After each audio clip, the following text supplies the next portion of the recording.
अपनी ज़िंदगी में सुकून कैसे पैदा किया जाए? अलामत तज्जुब। आपकी ज़िंदगी में सुकून पैदा करने के लिए इस वीडियो में खुशामदीद और मुझे बहुत खुशी है कि आप यहाँ हैं। आज की तेज़ रफ्तार दुनिया में तनाव, इज़्तिराब और मगलूबियत में फंसना आसान है। लेकिन अगर मैंने आपको बताया कि अमन मुमकिन है तो क्या होगा? क्या आप अपनी ज़िंदगी में सुकून और सुकून का एहसास पैदा कर सकते हैं, चाहे आपके आसपास क्या हो रहा हो? टिप नंबर 1, ज़हन साजी की मशक करें। आप जानते हैं, हमारे दिमाग बंदरों की तरह हैं, हमेशा एक सोच से दूसरी सोच में कूदते रहती हैं।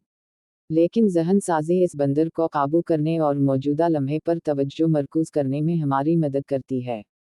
खामोशी से बैठने, अपनी सांसों पर तवज्जो मरकूज़ करने और खलफिशार को दूर करने के लिए हर रोज़ सिर्फ 5 से 10 मिनट लेने की कोशिश करें। आप गाइडेड मराक़ब ऐप इस्तेमाल कर सकते हैं या खामोशी से बैठ सकते हैं। याद रखें, मकसद आपके ख़यालात को मुकम्मल तौर पर रोकना नहीं है, ये उनमें फंसे बगैर उनका मुशाहिदा करना सीखना है। ज़हन साजी की बाकायदा मशक़ के साथ आप ज़्यादा पुरसुकून, मरकज़ और सुकून महसूस करने लगेंगे। टिप नंबर 2, शुक्रगुज़ारी को फ़रोग़ दें। आप जानते हैं, हमारी ज़िंदगी में जो कुछ गलत हो रहा है इसमें फंस जाना आसान है। लेकिन शुक्रगुज़ारी हमें अपनी तवज्जो इस तरफ मुंतक़िल करने में मदद करती है जो सही हो रहा है। हर रोज़ चंद मिनट निकाल कर 3 चीज़ें लिखें जिनके लिए आप शुक्रगुज़ार हैं। यह इतना ही आसान हो सकता है जितना कि एक अच्छा कप कॉफ़ी, एक खूबसूरत गुरूब आफ्ताब या एक मुआविन दोस्त। मुझे याद है जब मैं अपनी ज़िंदगी में एक मुश्किल वक्त से गुजर रहा था। मैं वाकई नीचे और मग़लूब महसूस कर रहा था। लेकिन फिर मैंने शुक्रिया अदा करना शुरू कर दिया और उसने मेरे नुक्ता नज़र को मुकम्मल तौर पर बदल दिया। मैंने ये देखना शुरू किया कि चैलेंजों के दरमियान भी शुक्रगुज़ार होने के लिए बहुत सी चीज़ें बाकी हैं। टिप नंबर 3, खुद की देखभाल को तरजीह दें। आप जानते हैं, अपना ख्याल रखना खुद गर्ज़ी नहीं है, ये ज़रूरी है। जब हम अपनी जिस्मानी, जज्बाती और ज़हनी सेहत का ख्याल रखते हैं, तो हम अपने और दूसरों के लिए बेहतर तौर पर ज़ाहिर होने के काबिल होते हैं। लिहाजा इस बात पर गौर करने के लिए कुछ वक्त निकालें कि खुद की देखभाल आपके लिए क्या मानी रखती है। क्या आपको पढ़ना, नहाना या योगा की मशक़ करना पसंद है? अपने रोज़ाना या हफ्तावार मामूलात में इन चीज़ों के लिए वक्त निकालें। याद रखें, खुद की निगहदाश्त एक ही साइज़ के लिए मौजू नहीं है। मुख्तलिफ सरगर्मियों के साथ तजुर्बा करें और तलाश करें कि आपके दिमाग, जिस्म और रूह को क्या परवरिश मिलती है।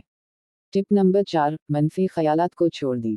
आप जानते हैं, मनफी ख़यालात हमारे ज़हन में घास-फूस की तरह हो सकते हैं, अगर हम मुहतात नहीं रहे तो वो बढ़ सकते हैं और बढ़ सकते हैं।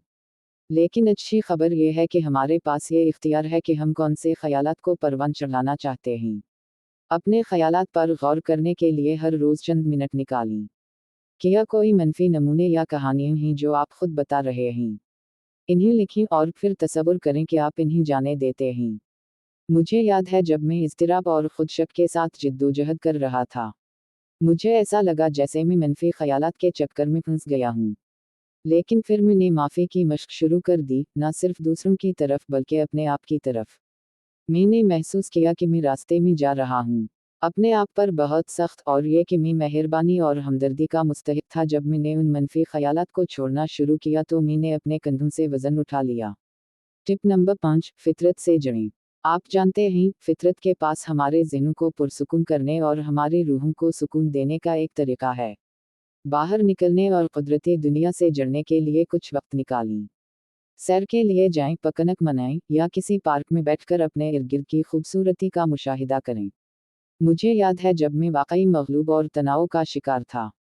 मैंने बाग में चहलकदमी करने का फ़ैसला किया और उसने मेरे नुक्ता नज़र को मुकम्मल तौर पर बदल दिया और सुकून दिया।